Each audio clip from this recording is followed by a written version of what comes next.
El texto se encuentra en Primera de Timoteo, capítulo 2, versículo 1 al 6. Dice, exhorto pues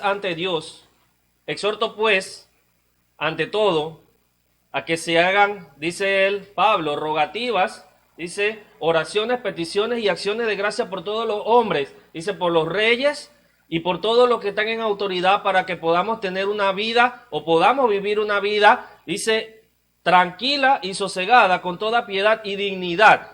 Después el versículo 4 dice, porque esto es bueno y agradable delante de Dios nuestro Salvador, el cual quiere que todos los hombres sean salvos y vengan al pleno conocimiento de la verdad.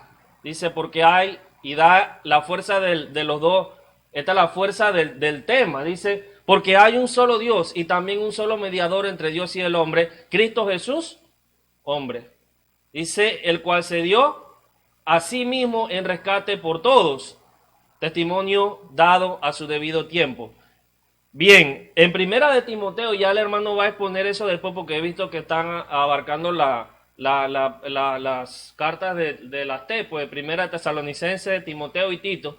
Él expondrá ya lo que es el propósito, la autoría y la introducción al libro. Pero en Primera de Timoteo, Pablo da algunos rasgos principales acerca de la oración, y dando a entender también que en Timoteo, una de las causas principales, dice él, que como yo te dejé al principio del capítulo 1, él dice que yo te dejé allí. Dice, cuando nosotros estábamos en Macedonia o en Atenas, dice, nos quedamos, y yo te dejé en Éfeso. Te rogué que te quedaras en Éfeso para que confirmara o evitara que las personas o los miembros de allí, dice, practicaran otra doctrina y se dejaran arrastrar por fábula. Eso lo dice al principio del capítulo 1. Ese es un propósito de la carta. Y otra es Primera de Timoteo capítulo 3 versículo 15. Dice, esto pues para que sepas cómo conducirte en la casa de Dios, la cual es la iglesia, columna y baluarte de la verdad. Y entonces estos son los propósitos del libro, para que sepas qué doctrina se debe predicar y para que sepas cómo debes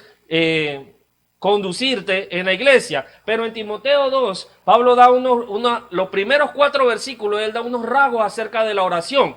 Dice que la oración debe tener una prioridad en la iglesia. En el versículo 1 del capítulo dice, exhorto pues ante todo, o sea que estas cosas se deben hacer con prioridad.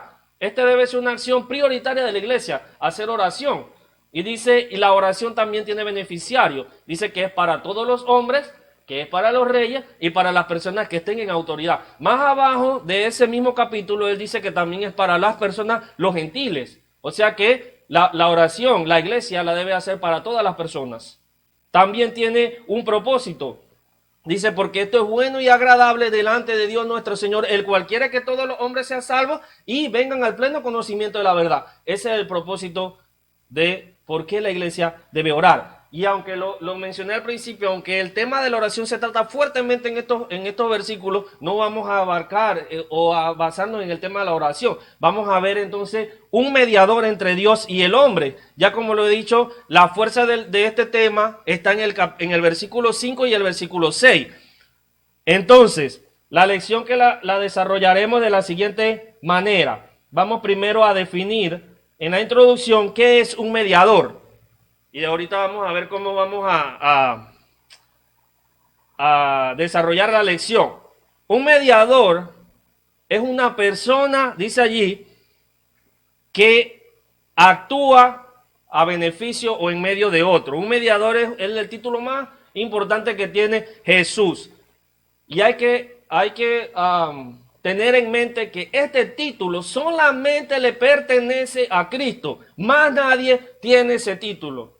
No como otros grupos religiosos que dice que otras personas tienen ese título. Este título es solamente de Jesús. Hacer que otra persona tenga ese título es desechar la autoridad de Jesús y decirle, ves, ¿sabes qué, Jesús?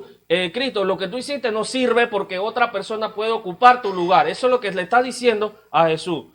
Entonces, es el título, uno de los más grandes que tiene Jesús. Proviene de la palabra griega menos, que en este caso significa en medio. O como lo dije, en medio. Entonces, la palabra griega se traduce ahí es mesites, que quiere decir un hombre que medía para unir dos partes. Un mediador es alguien que está en medio de dos personas, va a resolver un conflicto. Eso lo dijo Barclay en su diccionario en 1977, en William Barclay. Entonces, como lo dije también, la palabra mediador, y lo vieron al principio de la diapositiva, que la diapositiva tiene un árbitro en la introducción. La palabra mediador también se utilizaba en Grecia para designar árbitro y también para designar el fiador o el garante. Esa palabra árbitro estaba compuesta, lo utilizaban los griegos y lo utilizaban los romanos. Los griegos lo utilizaban con un grupo que ellos llamaban los 40. Los 40 eran 4 miembros de cada 10 tribus que ellos utilizaban para resolver conflictos que no tenían que ver con la parte judicial, sino con la parte moral, lo que tenía que ver con problemas acá entre nosotros. Ellos iban delante de los jueces y los jueces deliberaban antes de dar una solución. Lo que tenían que hacer ellos era agotar todos los recursos para que llegaran a la solución las dos partes. También existían unas personas que le llamaban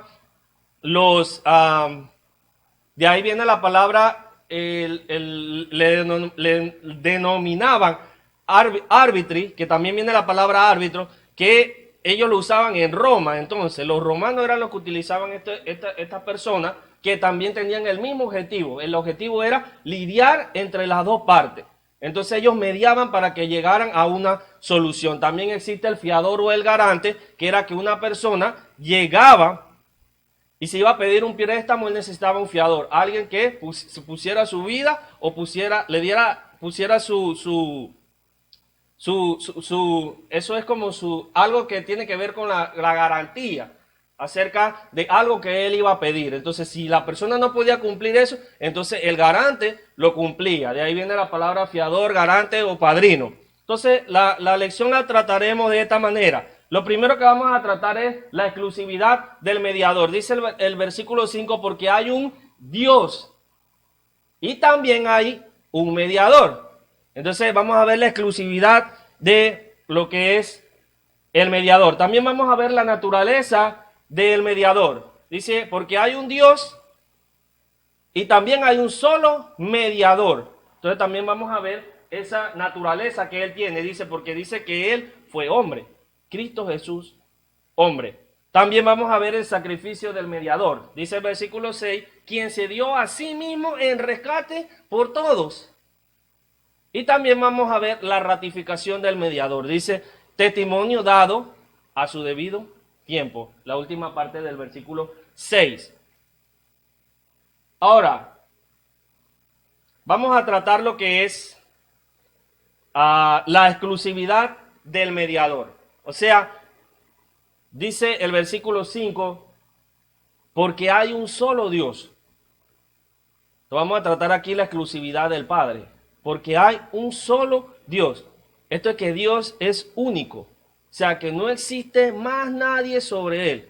Dice Deuteronomio 6:4, dice, oye Israel, Jehová vuestro Dios, Jehová uno es. No existe más nadie por encima de él. Vamos a Isaías 43:10 y vamos a ver qué también nos dice el profeta acerca de quién es este Señor que nosotros conocemos como Dios. Isaías 43:10. Dice el profeta, vosotros sois mis testigos, dice Jehová, y mi siervo que yo escogí, para que me conozcáis y creáis y entendáis que yo mismo soy. Dice, ojo aquí con lo que dice, antes de mí no fue formado Dios, ni lo será después de mí.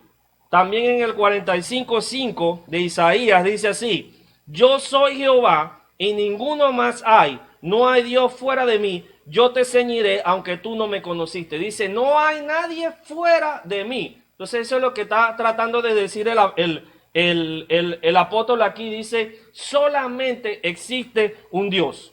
Solamente existe un Dios. Por encima de él no existe nadie. Ahora, le voy a decir algo. En la actualidad, muchos grupos religiosos o muchas sectas consideran a más de un Dios. Vamos a dar un ejemplo, por así decirlo, el hinduismo. El hinduismo y la parte que ellos tienen, porque ellos tienen monoteísta y politeísta, la parte politeísta del hinduismo dice que hay alrededor de 300 millones de dioses que ellos reconocen. Alrededor de 300 millones de dioses.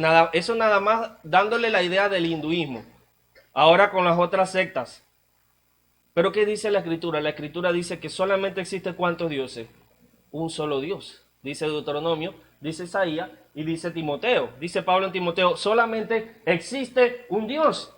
Y eso es lo que pone Pablo al principio. Dice, para que se hagan rogativa por todos los hombres, por los reyes, por los que están en autoridad. Y él más abajo dice, y por los gentiles también. Eso quiere decir que este solo Dios existe tanto para los reyes, como para las personas que están en autoridad, como para todos los hombres, como para los magistrados, como para los esclavos, como para los libres, como para los griegos, como para los judíos, como para los romanos. Existe un solo Dios para todos ellos. Ahora, vamos a ir a lo que es Romanos 3:29, porque dice Romanos, el mismo Pablo pregunta, ¿acaso solamente este Dios es de los judíos? No, en Romanos 3:29 Pablo dice, ¿es Dios solamente Dios de los judíos? ¿No es también Dios de los gentiles? Ciertamente también es Dios de los gentiles. Entonces, este Dios, que es exclusivo, es el mismo para usted, para mí, para los que están en China, para los que están en Japón, para los que están en cualquier parte del mundo, es el mismo Dios. Ahora, que las personas reconozcan a este Dios son dos cosas muy diferentes. Entonces estamos hablando de que Dios es exclusivo. Este único Dios es un Dios como nosotros lo conocemos, es eterno. ¿Correcto? Dice Primera de Juan, capítulo 1, versículo 1 al 3, parafraseando, dice, eso que nosotros conocimos desde el principio, ese verbo de vida que tocamos, que escuchamos, desde el principio ha existido. Este Dios también es omnipotente, es omnisciente, o sea que todo lo puede y todo lo sabe. Y también algo importante de este Dios, una de sus características es que Dios es amor. Primera de Juan 4:8, vamos a ir a ver qué dice el apóstol Juan, conocido como el apóstol del amor. Dice así en el versículo 8 del capítulo 4, el que no ama a Dios no ha conocido a Dios, porque Dios es ¿qué? Amor. Entonces vemos que este Dios que es exclusivo, es eterno, es omnipotente, omnisciente y es amor. Esas son una de las cientos de características que podemos dar acerca de Dios. Pero así como Dios es exclusivo, también existe una exclusividad por parte del que medía, del mediador. La exclusividad del mediador. Vamos a ir a Hechos capítulo 4 versículo 12. Dice, porque no hay otro nombre dado a los hombres bajo el cielo en quien podamos ser salvos. Hechos 4:12. También Hebreos 8:6 habla de la exclusividad de este mediador. Ahora, ¿por qué este mediador es exclusivo? ¿O por qué solamente es él? ¿Por qué no puede ser más nadie? ¿Por qué no puede ser una persona diferente a Jesús? Simple y sencillamente porque Jesús es el único que nos puede mostrar al Padre. Juan capítulo 14, versículo 9. Dice, ¿cuánto yo he estado entre ustedes, Felipe? Dice, y aún no me conoces. ¿Cómo puedes tú decir, muéstranos ahora al Padre? Vamos a ir a Juan para no tergiversar la escritura. Dice Juan 14, 9. Y viniendo, estoy en Lucas yo. Juan 14, 9 dice, Jesús le dijo, tanto tiempo hace que estoy con vosotros y no me has conocido, Felipe. El que me ha visto a mí, ha visto al Padre. ¿Cómo puedes tú decir entonces, muéstranos al Padre? Entonces, la exclusividad de esta persona es que fue el único que nos pudo mostrar a quién, al Padre. Dice, el que me ha visto a mí, dice Jesús, ha visto al Padre. ¿Cómo es que tú dices entonces, muéstranos al Padre? Otra característica de por qué lo hace exclusivo a él es que Jesús es la perfecta revelación de Dios. Dice, en el principio era el verbo, y el verbo estaba con Dios y el verbo era Dios. Esa palabra verbo no es la palabra que nosotros conocemos en el español. Esa palabra verbo viene del griego luego que significa persona. Y esta persona es la tercera persona de la deidad, que es, ¿quién? Nuestro Señor Jesús. Dice, y el verbo, dice, se hizo hombre y caminó entre nosotros. Y nosotros le conocimos como el unigénito del Padre, lleno de misericordia y verdad. Juan 1:14. Entonces, este individuo que conocemos como mediador, que conocemos como Jesús, es la perfecta revelación de Dios. Otra característica que lo hace exclusivo es que es el único que pudo aplacar la ira de Dios. Dice, ahora pues, siendo justificado por la fe en nuestro Señor Jesucristo, nosotros tenemos paz para con Dios. Romanos 5:1. Fue el que trajo la paz. El que hizo posible la paz entre dos pueblos. Y el mismo Pablo en Efesios capítulo 2, que es un versículo, un capítulo que nosotros deberíamos leer, de qué fue lo que hizo Jesús cuando vino al mundo. Y en el capítulo 2, en el versículo dice...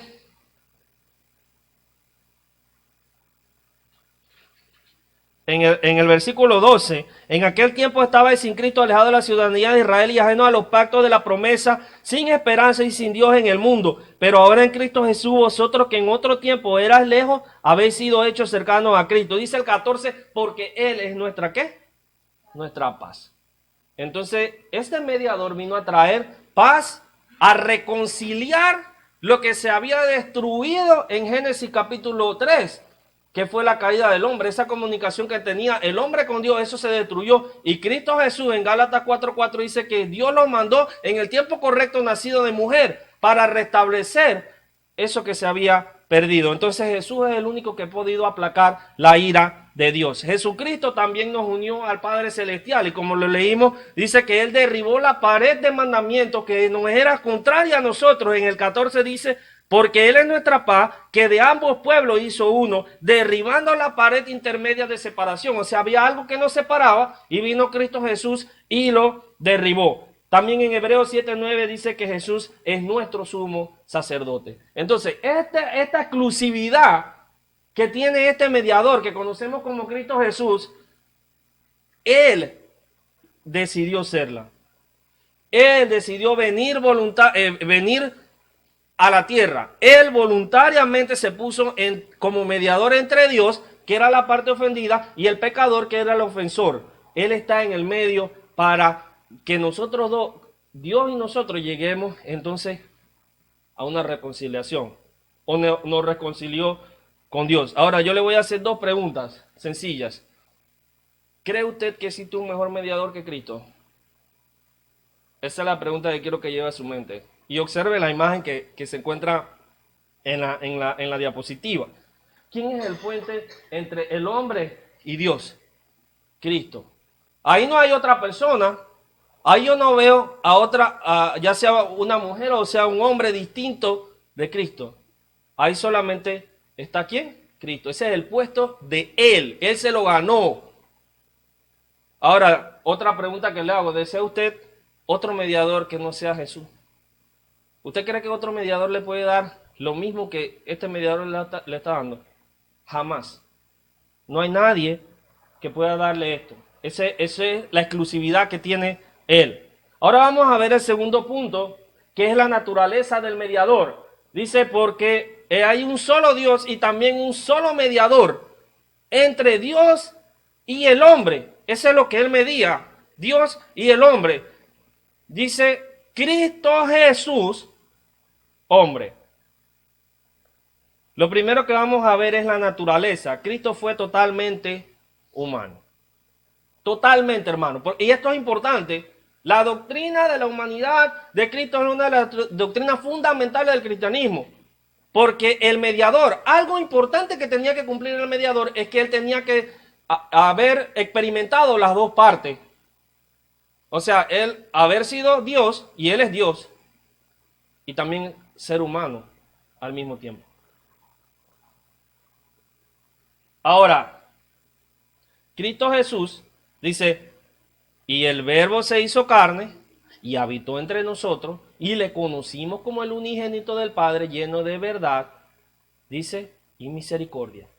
Juan 1:14. Y en el 29, Juan el Bautista dice, mirad, he aquí el Cordero de Dios que quita el pecado del mundo. Expresiones como tengo sed, tengo hambre, estoy cansado, son expresiones no de una divinidad, son expresiones de un ser humano. Expresiones como dice la Biblia, también dice, y tuvo compasión, y se compadeció de ciertas personas. Esos son sentimientos de seres humanos, no sentimientos de alguien que no le interesa a la raza humana. Entonces eso es importante, hermano, conocer quién es nuestro mediador. Nuestro mediador es una persona que nos conoce. ¿Por qué? Porque Él fue totalmente humano. Ahora, ¿por qué fue que Él llegó a ser totalmente humano? Bueno, Él llegó a ser totalmente humano para poder ser nuestro mediador y para poder ser nuestro Salvador. Para eso él vino a ser totalmente humano, porque Él dice, porque hay un solo mediador también entre Cristo, entre Dios y los hombres, Cristo Jesús. Y el autor Pablo le da el énfasis porque el Espíritu Santo hubiese puesto nada más, bueno, Cristo es el mediador, pero dice Cristo Jesús, hombre. Ahora la pregunta, ¿por qué es importante la humanidad de Jesús? Lo primero es que a través de su humanidad, Él se compadece de nuestra flaqueza. Vamos a ir a Hebreos 4:15 y vamos a ver rapidito qué es lo que hace importante la humanidad de Jesús, o por qué es importante no negar la humanidad de Jesús. Hebreos 4:15 dice así, porque no tenemos un sumo sacerdote que no pueda compadecerse de nuestras debilidades, sino uno que fue tentado en todo según nuestra ¿qué? Semejanza, pero sin pecado. Entonces esa es la persona que puede compadecerse de nuestra flaqueza. Si Cristo Jesús no hubiese sido humano, no se hubiera podido compadecer de nuestras debilidades. Otra de las características importantes de la humanidad de Jesús es que a través de su humanidad recibimos nosotros entonces misericordia. Hebreos capítulo 2 versículo 17 dice, por lo cual debía ser, ¿qué dice ahí? Un pedacito, un poquito, 50% semejante al ser humano.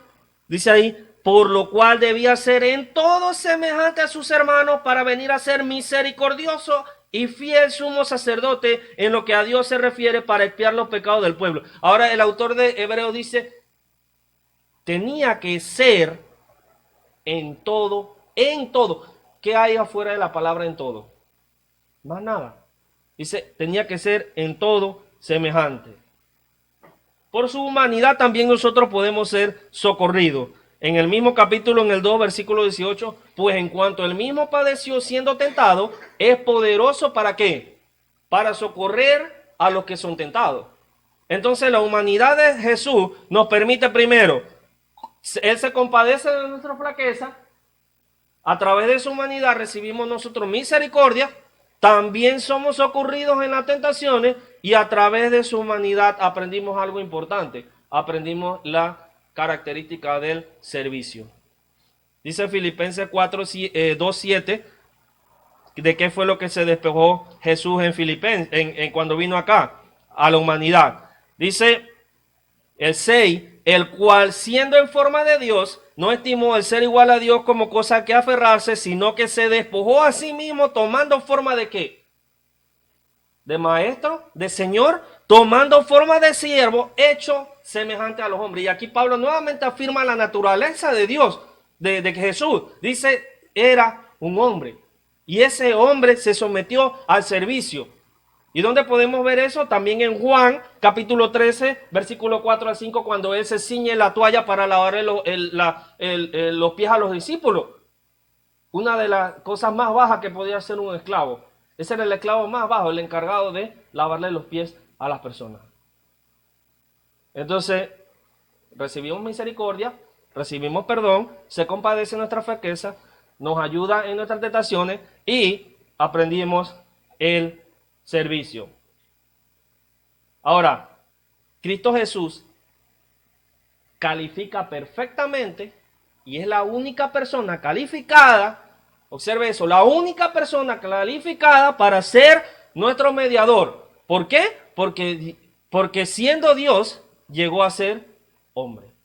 Dice, se despojó a sí mismo, dice, no tomando en consideración que era Dios, sino que vino y se hizo siervo. Por eso, Él es nuestro mediador. Vimos la naturaleza del mediador, también vimos la exclusividad del mediador. Ahora vamos a ver qué fue lo que hizo ese mediador por nosotros. Vamos a ver el sacrificio del mediador. Dice, el cual se dio a sí mismo en rescate por todos. La muerte de Cristo, hermano, fue el sacrificio por nuestro pecado. Juan 1:29, he aquí el Cordero de Dios que quita el pecado del mundo. Ahora, el que no cometió pecado, llevó en su cuerpo el pecado. Eso es algo importante que debemos entender, hermano. Usted y yo éramos culpables de la ira de Dios, según Romanos capítulo 3, según Romanos capítulo 5. La ira de Dios tenía que descender sobre nosotros. Vino Cristo Jesús como mediador, hizo paz entre Dios y el hombre, y ahora Él llevó los pecados que usted y yo teníamos que pagar. Cristo lo clavó en la cruz y calmó la ira de Dios. Ahora, ¿por qué motivo se sacrificó Jesús? ¿O por qué motivo es que esta persona es el mediador entre Dios y el hombre? Como lo hemos visto, llevar sobre sí la ira de Dios. Vamos a ir a Romanos 3, Romanos capítulo 3, versículo 25, y vamos a ver qué fue lo que aplacó Jesús. Dice, a quien Dios puso por propiciación por medio de la fe en su sangre. O sea, propiciación es lo puso por sacrificio, por medio de la fe en su sangre, para manifestar su justicia a causa de haber pasado por alto en su paciencia los pecados, dice, pasados. Ahora, Cristo Jesús lleva sobre sí la ira de Dios. Ninguna otra persona la lleva, hermano. Ninguna otra entidad, ser humano o persona, ángel, primo de Jesús, tío de Jesús, madre de Jesús, nadie le lleva eso. El único que puede aplacar la ira entre Dios y el hombre es Jesús, nadie más. Segundo, salvar al pecador. Primera de Timoteo 2:14, el mismo Pablo da el objetivo. Dice, el cual quiere que todos los hombres sean ¿qué? Salvos y vengan al pleno conocimiento de la verdad. Él no quiere que nadie, ¿qué? Perezca. En Tito 2:11 dice, ahora esta gracia se ha manifestado a todos. Y Él quiere que todos los hombres sean, ¿qué? Salvos. Vamos a ir ahí a Tito 2:11. Dice, la gracia ahora nos salva. Dice, porque la gracia de Dios se ha manifestado para salvación. ¿Qué dice? A todos los hombres. Y esa palabra hombre no es nada más lo femenino y masculino. Es la palabra antropo que requiere la palabra ser humano, hombre y mujer. Dice a todos los hombres. Dice en Pedro también dice porque Él no quiere, dice que nadie ¿qué? Perezca, sino que todos vengan al arrepentimiento. Entonces, Cristo Jesús vino y hizo el sacrificio para poder salvar al pecador. Ahora, ¿qué obtuvimos con este sacrificio? Lo primero que obtuvimos es que por medio de su muerte, Él efectuó, como lo hemos venido estudiando, la reconciliación entre Dios y el hombre. Efesios capítulo 2, versículo 16. 2, por medio de la muerte de Jesús tenemos redención. Vamos a ir a Efesios. Dice que por medio de la sangre de Jesús tenemos redención. Efesios capítulo 1, versículo 7. En quien tenemos redención por su sangre, el perdón de pecado, según la riqueza de su gracia. Romanos 3:24 también nos dice que tenemos redención. Y también por medio del sacrificio de nuestro mediador, nosotros obtuvimos un valor. ¿Cómo nosotros obtuvimos un valor? Vamos a ir a Primera de Pedro capítulo 1, versículos 18 y 19. Primera de Pedro 1, 18 dice así: sabiendo que fuisteis rescatados de vuestra vana manera de vivir, la cual recibiste de vuestros padres, no con cosas corruptibles como oro, como plata, sino con ¿qué? Con la sangre preciosa de Cristo, como el de un cordero sin mancha y sin contaminación. Ahora, ¿cuál es el precio de un cristiano? La sangre de Cristo. Dice, velad pues por vosotros mismos y por el rebaño en que el Espíritu Santo los ha constituido, ¿qué? los ha constituido ancianos delante de la iglesia, la cual Cristo ganó ¿con qué? Con su propia sangre. Hechos 20:28. Ahora, ¿el precio de un cristiano cuál es? ¿Oro, plata, diamante? No, el precio de un cristiano es sangre. ¿La sangre de quién? La sangre de Cristo. 1 Corintios 6:20, Hechos 20:28. Ahora, los cristianos debemos estar agradecidos, hermano, porque tenemos un Salvador. Y debemos estar agradecidos también porque ese Salvador hizo un sacrificio por nosotros. Dice el cual se dio a sí mismo voluntariamente en rescate no dice por alguno, no dice por los judíos, no dice por cierta cantidad de personas, dice por todos. Un pagaré. Desde el tiempo de Adán hasta el tiempo de ahora y el tiempo que los que siguen, los que van a nacer. Después que hagan la voluntad de Dios, esa persona es salva. Ahora el último punto es la ratificación del mediador. ¿Qué significa ratificar? Bueno, ratificar no es nada más que confirmar. Eso es lo que dice el diccionario de la lengua española. Ratificar es confirmar la validez o la verdad de una cosa que se ha dicho o se ha hecho anteriormente. Dice la última sección del versículo 6, dice, testimonio dado a su debido tiempo. ¿Qué fue lo que se ratificó?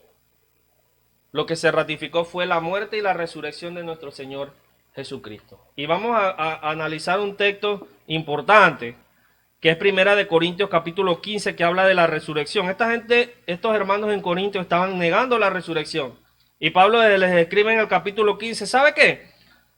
Además os declaro, hermanos, que el evangelio que os he predicado, el cual también recibiste, en el cual también perseveráis, por el cual asimismo si retenéis la palabra que os he predicado, sois salvos, si no creísteis en vano. Porque primeramente os he enseñado lo que asimismo recibí, que Cristo murió por nuestros pecados conforme a las Escrituras. Observen lo que se viene a ratificar. Cristo Jesús murió por nuestros pecados porque eso lo había profetizado en las Escrituras. El versículo 4, y que fue sepultado y que resucitó al tercer día conforme a las Escrituras. Nuevamente lo ratifica Pablo, dice, fue sepultado y resucitó al tercer día conforme a lo que dijo la palabra de Dios. Y que le apareció, dice, a Cefas y después a los 12, a Cefas, a Pedro, y después le apareció a los 12, y en el versículo 16 dice, después apareció a más de 500 hermanos a la vez, de los cuales muchos viven aún y otros ya duermen. Después apareció a Jacobo, después a todos los apóstoles, y dice Pablo, y al último de todos, como un abortivo, me apareció a mí. Observe lo que se ratifica, la muerte y resurrección de Cristo Jesús, según lo que había sido profetizado en las Escrituras. Y en el versículo 17 del mismo capítulo dice, y si Cristo no resucitó, vuestra fe es vana, aunque estáis en vuestros pecados. Y en Hechos 4:33, Hechos capítulo 4, versículo 33 me dice, y con gran poder los apóstoles daban testimonio de la resurrección del Señor Jesús, y abundante gracia era sobre todos ellos. ¿De qué daban testimonio los apóstoles con poder y autoridad? Dice, de la resurrección de Jesús. No daban testimonio de los milagros que ellos hacían. No daban testimonio de las señales y prodigios que ellos hacían. Daban testimonio de quién? De la resurrección de Jesús. Dice, testimonio dado a su debido tiempo. Cuando Jesús muere, cuando lo clavan en la cruz del Calvario, ese testimonio dado a su debido tiempo. Cuando Jesús resucita al tercer día, ese testimonio dado a su debido tiempo. Ahora, la intención de Dios era de que cuando llegara el tiempo adecuado, dice Gálatas, dice, y cuando vino el tiempo correcto, Dios envió a un Salvador nacido de mujer. Dice Gálatas 4:4. Se diera a conocer el hecho de que Dios desea que todos los hombres sean salvos y vengan al pleno conocimiento de la verdad. Nosotros a través de la muerte y resurrección de Jesucristo somos salvos. ¿Cómo es eso? A través del bautismo. Dice Romanos 6:3. ¿O no sabe que los que han sido bautizados en Cristo Jesús han sido bautizados en qué? En su muerte. Sin la muerte y resurrección de Jesús, la salvación no es posible. Porque a través de la muerte fue que Jesús hizo reconciliación entre Dios y nosotros. Ese es el testimonio dado a su debido tiempo. Para terminar, hermano, primero que todo, la salvación está disponible para todos los hombres, ya sean grandes, ya sean pequeños, ya sean ricos, ya sean poderosos, ya sean reyes, sean magistrados, sean pobres, sean ricos, sean gentiles, sean publicanos, sean fariseos, saduceos, panameños, costarricenses, sean... La salvación está disponible para todos los seres humanos. Tito 2:11. Y 2 de Pedro 3:9. 2. El Espíritu Santo afirma que Cristo Jesús es nuestro sacrificio perfecto. Perfecto. Observe quién ratifica eso. El Espíritu Santo. Y el Espíritu Santo es Dios. El Espíritu Santo no le está diciendo que otra persona tiene el lugar de Jesús. Le está diciendo, Cristo Jesús, hombre, es la única persona que es mediador entre Dios y ustedes. Es nuestro único mediador, nuestro sumo sacerdote, y es el sacrificio perfecto. Ahora, como yo le dije al principio, Jesús es el mesites idóneo respecto a nuestra deuda con Dios. Es la persona que se para en medio de Dios y la humanidad. Nadie más tiene esa autoridad. Nadie más tiene ese lugar. Y cuando usted se encuentre a alguien, hermano, con toda paciencia, explíquele que no le robe la posición a Jesús. Eso no le va a afectar a Jesús como humanidad y como divinidad donde Él está, que es a la diestra de Dios. Pero eso es hablar incoherencia. Decir que otra persona tiene el lugar de mediador. Ese lugar es exclusivo de Jesús. Él lo ganó con su sangre. Usted y yo tenemos un precio. Ahora recuerde la exclusividad que tiene ese mediador. Es exclusivo. Dice, hay un solo mediador, así como hay un solo Dios, entre Dios y el hombre. También tiene una naturaleza. Esa naturaleza que es humana y divina. En este caso nos enfocamos en la humanidad, porque el texto dice, Cristo Jesús, hombre. Para que usted y yo pudiésemos recibir lo que estamos recibiendo, Cristo tuvo que ser hombre. La naturaleza del mediador.